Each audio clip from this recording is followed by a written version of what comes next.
generation, their walk is going to take what I walk, and it's going to take it to the next level. And for me, I'm just telling you, it's going to be going this way. It is. I'm like, and that very thought, that honestly, I'm bearing my heart here. That thought keeps me on my face. It does.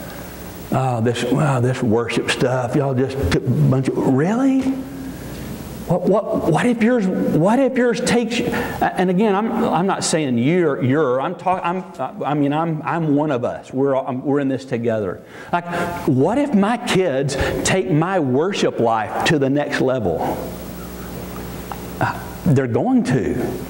I don't have the vocabulary to say what I'm saying. I feel it deeply. I can't get it out right.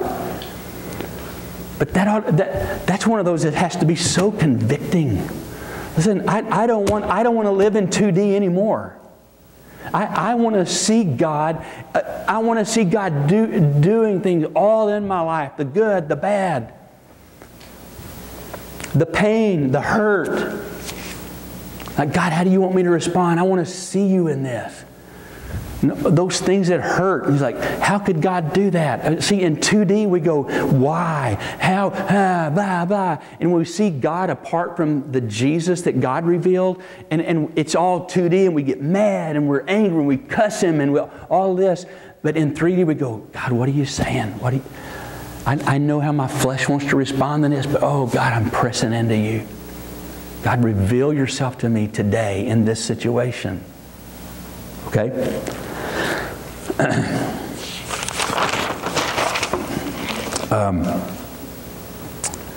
Then the third thing he says.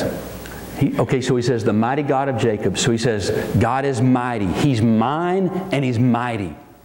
I want to learn to say that. He's mine and He's mighty. I'm going to put that on my office. He's mine and He's mine. Okay. All right. And then, so he goes from that to the shepherd, and now there's one more word that he's the first to say this. He calls Him the stone of Israel, or the rock of Israel. In your hymnal under your pew, somebody else got that and goes, Rock of ages, cleft for me. Let me hide myself in Thee. Man. One day Jesus says to Peter, this middle linebacker kind of a guy, who just kept putting his foot in his mouth and fumbling all over himself and making a mess of stuff. I'll never deny you. And he turned right around, cock-a-doodle-doo. Remember all that stuff? I mean, there's all this stuff. No. And Jesus says to this guy who just blew it over and over and over, He goes, you know, I'm going to change your name to Rock. Cephas. Peter. His name was Simon.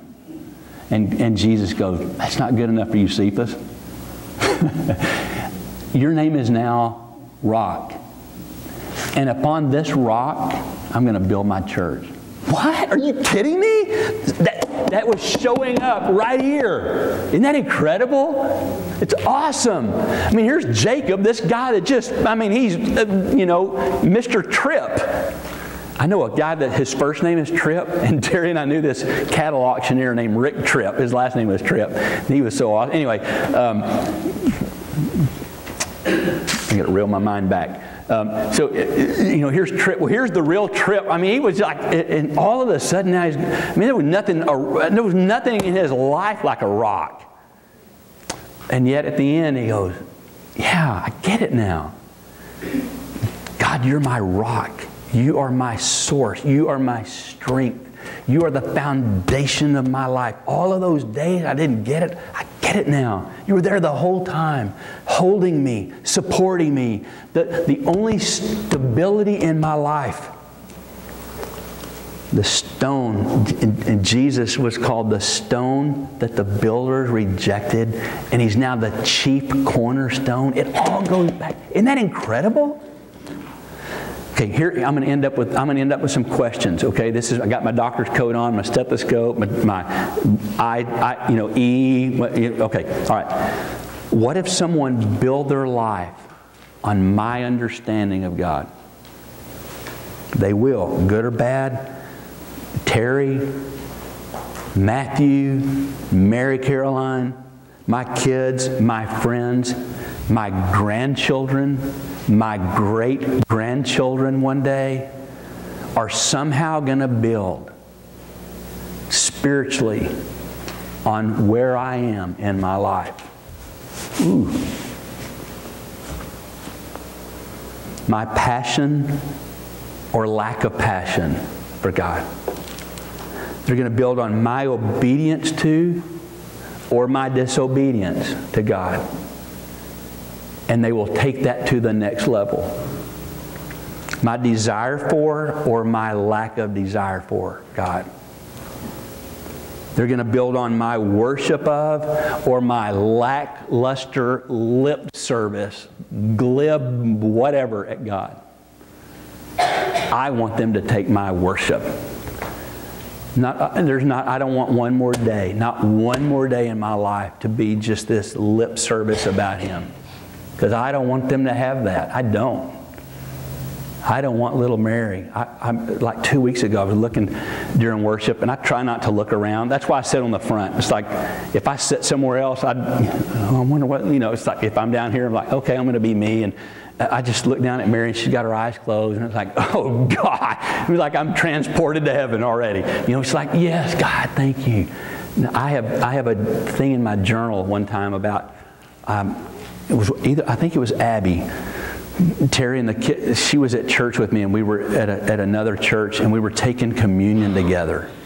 It was the two of us.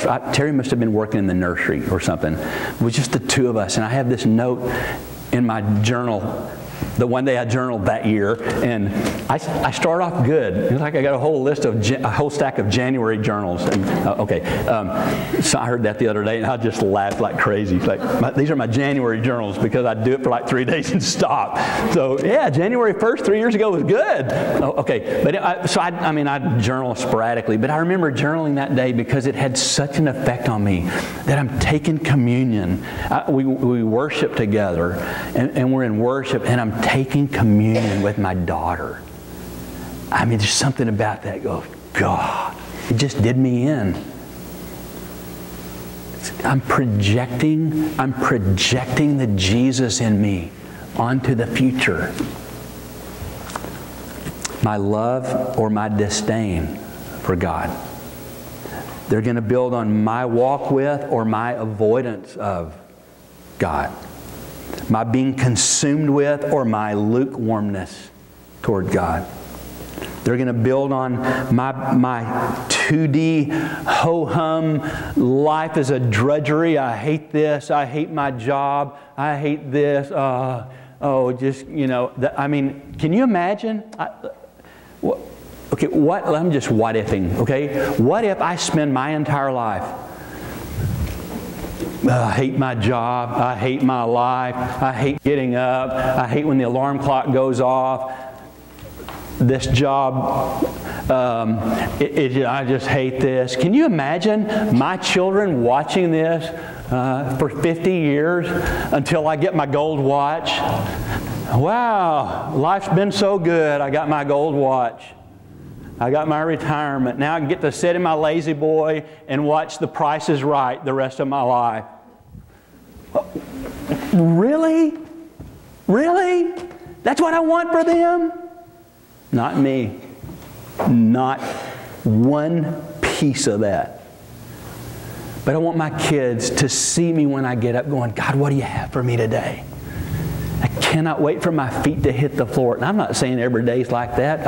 But seriously though, it's like, God, what do you have today? I cannot wait to see you today. I can't wait to see you here or here. And even in the pain and even in the hurt, even in the conflict and the confusion and the chaos and the bickering and whatever, God, I'm going to look for you today. I'm going to look for you. Are you here? Where is it here? What is it? Okay, what's there? That's how I'm going to live my life. Why? First of all, it's because of me. It is. It's because I need that. But even beyond that, it's because of them. And then I have friendships like here. And so I live my life going, you got to get some of this. You got to get this. Alan, come on, let's do this together. That's what the body of Christ is. And so every day, I don't want to get like Jacob and go, oh, the 130 years of my life have been, whew, these days have been few and difficult. They're evil. It's, you know, I want to say like at the very end, oh, He's mighty and He's mine. He has shepherded me my whole life. He's been the stone of Israel. He's been the rock of my life. And I'm so glad He passed that on. Because of what He passed on, do you know, if you trace back in the lineage of Jesus, His great, I forget how many greats are in it. This is His great grandfather. Isn't that awesome? Jesus came, the shepherd and the stone and the mighty one came from this right here. What's going to come from you? What's going to come from me? Now, I don't know about you, but I mean, I have to do something with that question. I do. Remember, I was being facetious last week, but it's like we go to the doctor, and he goes, well, you got this, and you got this, and we go, okay, thanks for telling me bye. It's been good, how do we say this? It's been good to be in the house of the doc today. You know, and we walk out of the doctor's office knowing what's going on, going, I'm fine. Yeah, how you doing? Fine. No, you're not. And I have to do something with all of this. And so last night I'm rolling around all night, you know, going, God, what are you saying? I desire you, God. What are you doing? Okay, tell me what you heard. An awesome sermon. No, what did you